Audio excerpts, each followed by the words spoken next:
Somewhere inside your smart TV's YouTube app is the closest thing to a reset button your feed will ever get. Not one switch, 5 buried across menus almost nobody opens twice. If your home screen's been stuck lately, cycling the same 3 or 4 subjects no matter what you actually want, that's not bad luck. It's a pattern reinforcing itself, and it only gets narrower the longer you leave it alone. Scroll down far enough and it starts to feel less like a home page and more like a hallway with fewer doors every time you visit. Last time, you learned why that pattern forms. This time, you get to touch it. There's no button labeled Reset My Feed. There are 5 controls that get close. Start with this one. Pause your watch history. It's a toggle tucked away in your TV's settings. No exact menu path to memorize, just look for anything related to privacy or history. Select it, and from that point forward, what you watch on that television stops counting toward what gets recommended next. It takes about 10 seconds, and unlike most settings buried in a television menu, this one doesn't ask you to confirm, restart the app, or sign back in. You flip it, and it's active. Here's why that matters. Watch 3 videos on a subject you don't normally care about, and your television can start treating that subject like a habit, recommending it again tomorrow, then the day after, then the day after that, quietly, without ever asking your permission first. Ask anyone who's been served the same 3 ad-adjacent topics for a week straight after one impulsive click. They'll tell you it doesn't feel like a recommendation anymore. It feels like being followed.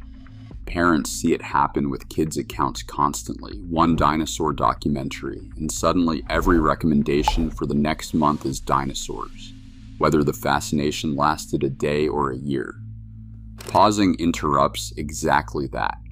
Adjust this one control, and the shift can become noticeable within days. There's no confirmation screen celebrating the change, no banner, no notification. The only proof is the slow, quiet shift in what shows up over the following week. But pausing doesn't erase the habit already logged. Every skillet video, every true crime binge you've already fed, it stays exactly where it is, still shaping tonight's home screen, even if you never touch that subject again. You've noticed it. Type a search for someone else, and suddenly your whole feed thinks it's your search too. That's the residue pausing can't touch, and it can take just as long to fade as it did to form, which is frustrating because you didn't sign up for a slow fade, you wanted it gone. That stops new signals. It's a strange kind of relief, actually, knowing the bleeding has stopped, even while the wound from 3 weeks ago is still sitting right there on your homepage.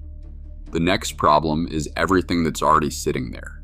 One thing first, these changes affect whichever YouTube account is signed in, so check you're fixing the right profile before you assume anything's stuck.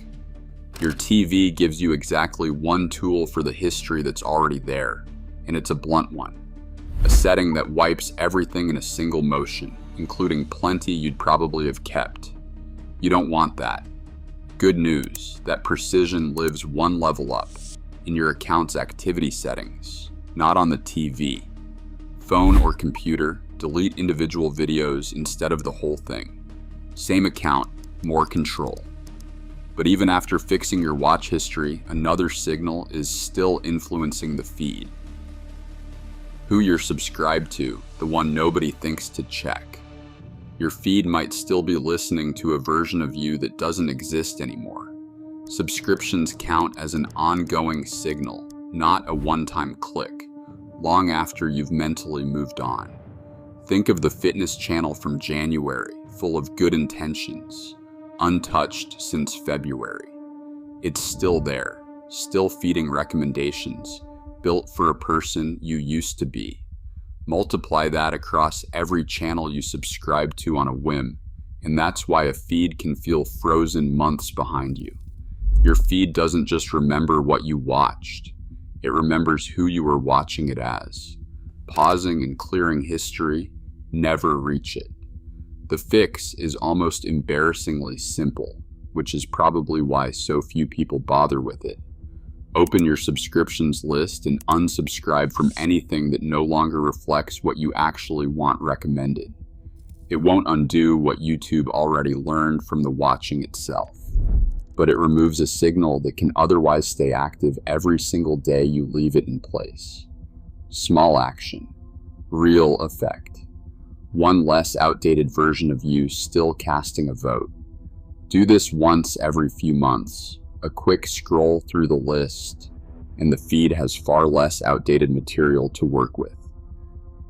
Every one of these first 3 moves works the same way, quietly controlling what YouTube gets to remember. What comes next is different. Layer 4 is the first one where you talk back to the system directly, instead of just adjusting what it's allowed to know, and it's arguably the most satisfying shift in the whole video. Not because it's complicated, because it's the first time in this whole process that YouTube actually has to listen. On a smart TV, there's a way to flag a recommendation directly from the remote, mark it as unwanted, and one step deeper, there's an option to stop recommending that channel entirely. That deeper option is the one almost nobody finds. Remember just this. Flagging a single video means this recommendation is wrong. Blocking a channel entirely means this source is wrong, aimed at the channel itself, not one upload. Say a prank call channel you clicked once out of curiosity keeps auto-playing into your evening for a week straight afterward. That's exactly when blocking the whole channel makes more sense than flagging one video. Compare that to a cooking video that just wasn't your style. That's a single flag, not a verdict on the whole channel. Research suggests channel-level feedback like that carries more real weight than a single flagged video, even if the exact weighting isn't public, which is really just permission to stop settling for a feed that almost fits, instead of one that actually does. Think of these 5 moves less as settings and more as a conversation you're finally allowed to have. None of them guarantee anything alone. Stop new signals, clear the old ones, cut forgotten subscriptions, then flag what doesn't fit, and cut a source entirely when it matters. Skip one, and the pattern finds an easy way back in. Unsubscribe from every stale channel, but keep watching 3 cooking videos a night, and cooking will simply become the new habit filling the gap. The layers only work together. What actually moves a feed is doing it consistently, over time rather than just once. The difference between a click YouTube can shrug off and a pattern it can act on. Don't expect your homepage to look unrecognizable tomorrow morning. Just less of what you've been rejecting, more of what you're actually into. That takes days, not minutes. But it's the real reset. Not a wiped slate, just a feed that finally listens. Your smart TV was never hiding a single button that resets everything. It was hiding something better, proof you aren't stuck with whatever feed YouTube hands you tonight. Not because someone changed it, because you did.